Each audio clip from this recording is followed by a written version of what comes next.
Let's jump into problem 3.8a, bond prices. If you know nothing at all about bonds or you've forgotten everything, it's worth Googling my name and bonds, Tony Bell bonds, and I give an explanation of a bond. I'm going to give a very high level explanation about bonds here, but this is more of a math puzzle. This is more like time value of money chapter. So we're just explaining calculations around bonds. But if you know nothing about them, it's worth knowing a little something. So at a high level, what a bond is the company borrows money and they pay back the interest. And because the bond is so long term, they make interest payments every 6 months, just interest only payments, typically every 6 months, I should say. This bond is every 6 months, but if it's an annual bond, you can pay it back once a year. It depends on the terms. It's just a contract. So, but the common thing is you're going to pay back interest every 6 months. So let's say I borrow $1 million today. I pay back interest every 6 months. And then 10 years from now, 5 years from now, I pay back the $1 million. And so because of that, there's two cash flows. One, I pay back the $1 million 10 years from now, or how many? Yeah, 10 years in this case. So I got to do the present value of that lump sum. Two, I've got every 6 months I'm making payments. So I got to do the present value. That's an annuity. I got to do the present value of those future payments. And that's the value of a bond. So we'll do the present value math here. But again, a longer explanation of bonds can be found. If you just search my name, Tony Bell bonds, you'll get a good explanation of bonds. I'll leave it there. Just here, we're just like two present value calculations away. Your company issues a 10-year, $1 million bond with a coupon rate of 9%. That's the rate of interest we are paying, right? We're promising to pay our bondholders 9%.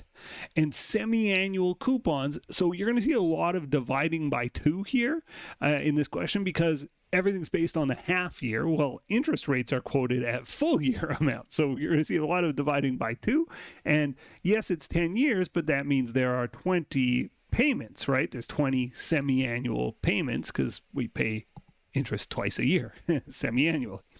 The market rate of interest, aka yield to maturity, is 8%. What that means is investors, if they look up companies that are similar to us and they want to buy their bonds, similar risk profiles, the average in the market is 8%. Well, we're paying 9%. That means there's going to be high demand for our bond. Our bonds are going to fetch a premium. The price of our bond, even though we're only promising to pay back $1 million plus the interest, investors are going to be willing to pay more than $1 million for our bond. And there's accounting challenges associated with discounts and premiums, but we'll deal with that in a future chapter.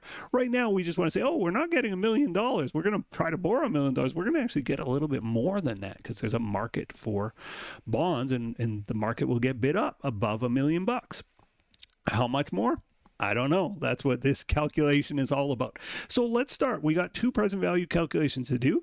In 10 years from now, we're going to get $1 million back. So it's a present value of a lump sum. The future value is $1 million coming to us. We divide by 1 plus the rate of interest to the power of n. And the I here is the market rate, not the coupon rate, but the market rate. So divide by 1. Now, the market rate is 8%, so you might think 1.08. No, because it's semi-annual. We got to divide it by 2, 1.04. 4% per half year. To the power of n, well, n is not 10 years, it's 20 payments from now. 20 semi-annual periods from now. So there you go. Let's punch this in our calculator. 1 million divided by 1.04, y to the x 20. 456,386.95. 456,386.95. Okay, so there's the present value of that lump sum, $1 million 10 years from now. It's worth about $500,000 today. And yeah, fair enough. Okay, so now we got to do the present value of the annuity portion of our bond. Our payment is what we promised to pay, our coupon rate. So it's $1 million bond with a 9% coupon. So that, if we just paid straight 9%, it would be $90,000 per year. But remember, we're making semi-annual payments. So divide that by 2 because we'll make $45,000 payments per 6 months, right? Every 6 months, we're making a $45,000 payment and we're dealing in 6 months portions here in this question. Semi-annual bonds will do that. So $45,000 is our PMT times I was like, this is such a convoluted calculation. The math wizard that came up with this is amazing. 1 minus 1 over 1 plus I, so it's 1.04 to the 20th power. And again, the I is the yield to maturity, and it's 8% per year. Divide by 2 because it's semi-annual. That's how we get the 0.04 and 20 periods, 20 payments. 1.04 to the 20. Oh, that always looks like a 3 when I do it. It's meant to be a square bracket. All divided by I, which is 0.04, the market rate of interest for my bond. So there's the pieces. Now let's solve. Clear, clear, clear, clear, clear. 1.04 x to y to the x 20. 2.1, I go 1 over that, so I hit 1 over x in my calculator, 0.456.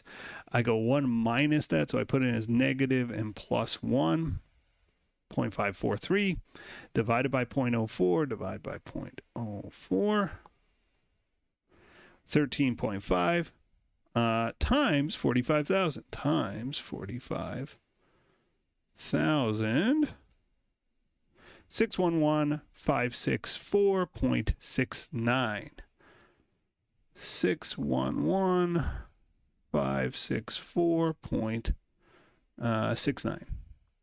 Okay, so the present value of the interest payments, remember I'm making every 6 months, I make a $45,000 payment. The present value of that annuity, that string of cash flows, is 611 grand.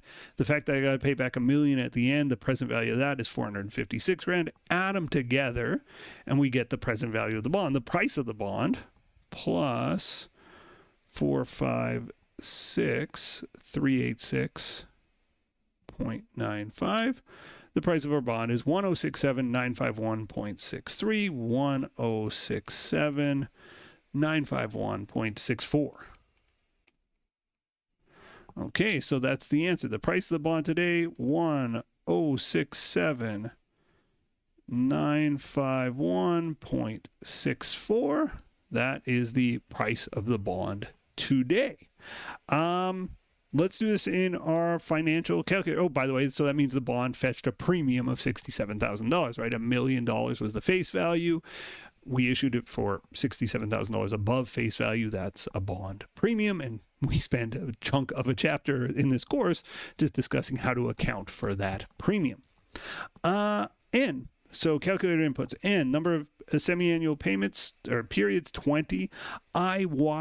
I always think of this as interest per year, but it's not. It's interest per period, and this is the market rate of interest, 8%, but per period is 4% because it's all semi-annual. PV, we don't know. That's what we're solving for. PMT, negative 45,000. We're making $45,000 payments. And FV, negative $1 million. When we pay back, we got to pay back $1 million. Begin is off. Right, our interest payments don't start on day 0; they start after 6 months. Our first interest payment comes out 6 months later, so it is begin off situation here. Okay, let's punch these into our financial calculator. BA2 plus in this case. 20 is N. 4 is IY. PV we don't know. 45,000. Negative is PMT, 1 million negative is FV, and we compute PV, and we get 106,951.632. I'm off by a penny again, and the rounding gets me again, but it's the same number. Okay, we'll quickly do this in Excel. 24%, we don't know, negative 45,000. Negative $1 million, and if begin is off, that is a type 0 as far as Excel goes. So let's go ahead and do it. Number of PV is what we're looking for, so equals whatever you're looking for equals PV bracket, and then it just tells you. So the rate 4%, comma, number of periods 20, comma. Sorry, PMT, I got stun locked. I was looking at the wrong thing. Negative 45,000, comma, FE, negative $1 million, comma, and type 0. close bracket, enter, 1067951.63. Again, I was off by a penny when I did it by hand. No big whoop. There you go. So we've solved this 3 ways, but we're not done. It says, assuming no major changes, calculate the bond carrying value in 5 years and in 9 years. I'll do this in the computerized way, and then we'll say goodbye to each other. And at the end of the video, if people want to stick around to see me do it by hand, I'll do it by hand then, because I think this is just quick and easy to do in the computer and also the financial calculator. I'll just do it in the computer, though, to begin with, and we'll discuss, and then I'll quickly do it in the financial calculator and more slowly do it by hand. So in the computer, so it says, assuming no major changes, calculate the bond carrying value in 5 years. Okay, well, 10 years from now, there's 20 payments. 5 years from now, there's going to be 10 payments left, right? We're halfway through the bond, so 5 years from now, it's 5 years left. It's a 10-year bond, so there'll be 10 payments left. Everything else stays the same. Same market rate of interest. That's the assumption. Same the coupon rate. Just reduce the number of periods to 10. That's it. So I just change the number of periods to 10. I hit enter, and I get 1040554.48. Let me do this different color ink. 1040. And so I've just changed this number of periods to 10 in part 2. Maybe it looks like a negative 10, so let's change it to 10. I've already forgotten the number. 1040554. 1040554. 1040. I'm just going to not go to the penny. 554. You get the idea. Okay, we got one more, and that's what's the bond carrying value in 9 years? Well, how many periods are left? And the answer is after 9 years, there's 2 semi-annual periods left. So let's punch that in. Again, I'll do it in Excel. I'll do it the other ways as well. But in Excel, you just go, okay, the number of periods is not 10 anymore, it's 2. Switch it, 1009430. 1009430. 1009430, and that was just entering that number of periods as 2 there. We can do the same thing in our financial calculator, so let me just confirm those numbers there, and then we'll discuss, and then we'll do it by hand last. So putting in n is 2, or n is 10 rather, I just go 10, and all the other numbers are already in the calculator, so I don't have to change anything, and then I go compute PV, 1040554.48, yeah, so 1040554, yes, and put n in as 2, so I go 2, n, compute PV, 1009430. 1009430. Yes. Okay. So the numbers are all lining up. So it says, what's happening here? Like our bond price was, our bond carrying amount, also with the price, 1067. It goes down to 1040, and it goes down to 1009. Like, what's going on here? And the answer is, as we get closer and closer to having to pay back the exactly $1 million, the bond price becomes closer and closer to the face value. So if we had a big discount, the bond price would get closer and closer to face value, which would be higher. The bond carrying amount would be growing.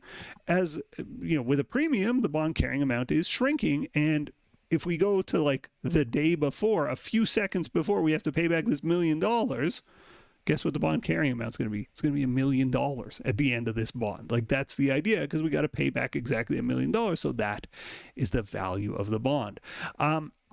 So I did this in a little table to sort of show you what's happening with the bond over time. And I've highlighted, might be a little too small here. Maybe, can I do this and then this? I highlighted those 2 key numbers. Well, actually 3 key numbers. Let me highlight that one too. These are the 3 that we had to calculate for this problem. But here's what I want you to see is that as time goes on, the premium on our bond gets smaller and smaller and smaller. And why is that? Well, because there's less of a premium related to the time value money. The premium is because we're paying such higher interest than our competitors of similar bonds to us. When you get closer, there's fewer payments, and so there's less of a premium, right? And so we deal with it this way. And so anyway, I just wanted to show you those bond carrying amounts, and they did have our numbers, and you just see this number get smaller and smaller and smaller, and after 10 years, after 20 semi-annual periods, it's exactly worth $1 million. There's no more premium anymore. We just got to pay back the straight $1 million. So that was just to show you the full picture of the thing. We'll do more of this in our bond chapter, so I don't want you to get too hung up on that, but I do want you hung up on the math. So I hope this video helped. I am going to do this by hand. I'll do these two payments, the green one and the purple one, by hand for those that want to see it. But if you don't want to see it, let's say goodbye to each other. Thank you for watching. I'll see you in the next video. But if you do want to see it, let's continue. So let me call up my other calculator, my more basic calculator. And all I'm going to do here is change. So for part B, it's 5 years left in the bond, and it's how much is left, not how much has gone by. And 5 years left means we switch that exponent to 10. And when we switch this exponent to 10. And when we have 1 year left, we're going to switch the exponent to 2. But it's all the same math. Like everything else is the same. All the red numbers just stay the same, and I just use a different exponent. So let's go ahead and do it. 1,000,000 divided by 1.04. We'll do the green one first. 1.04 to the power of 10. X to the y 10 is 675. I'm going to round to the dollar here, save myself some decimals here. So I get 675,564. And when I do the other one, the present value of the annuity, 1.04 x to the y 10, 1.48, 1 over x, so 1 over that number, 0.67, 1 minus that number, I put in as a negative, plus 1, 0.32, divide by 0.04, divide by 0.04, I get 8.1 times 45,000, and it is 364,990, 364,990, let's add them together, plus 675, 564 equals 1040554, and you can see I got the right answer, 1040554. Yes, that matches what Excel said. That matches what the financial calculator said. Let's do this squared now to the power of 2. So again, exact same work, just this time I'll use a purple pen. 1,000,000 divided by 1.04 squared, or to the power of 2, x to the y 2. 924,556. And the other one, 1.04 x to the y 2, 1.0816. 1 divided by that number, 1 over x. 0.92, 1 minus that number, put in as a negative, plus 1. 0.075, divide by 0.04, 1.88 times 45,000, 84874. 84874, and we add again plus 924,556. I'm adding the two purple numbers together. Plus 924,556 equals 100,9,430, and that is indeed the right answer, 100,9,430. So it certainly can be done by hand. It takes a little longer, not even that much longer. If you get good at this stuff, and you know, it takes me longer because I'm talking my way through it, but if I was just doing it on a calculator, I'd be pretty fast at this, and so too can you be. Well, if you made it to the very end, if you stuck around, you are a real one. Thank you for being here. Thanks for watching. I hope the video helped, and I'll see you in the next video. Bye for now. The next video in our series is right up here, and if you want a supercut of all of the videos in this series, that's the one down below.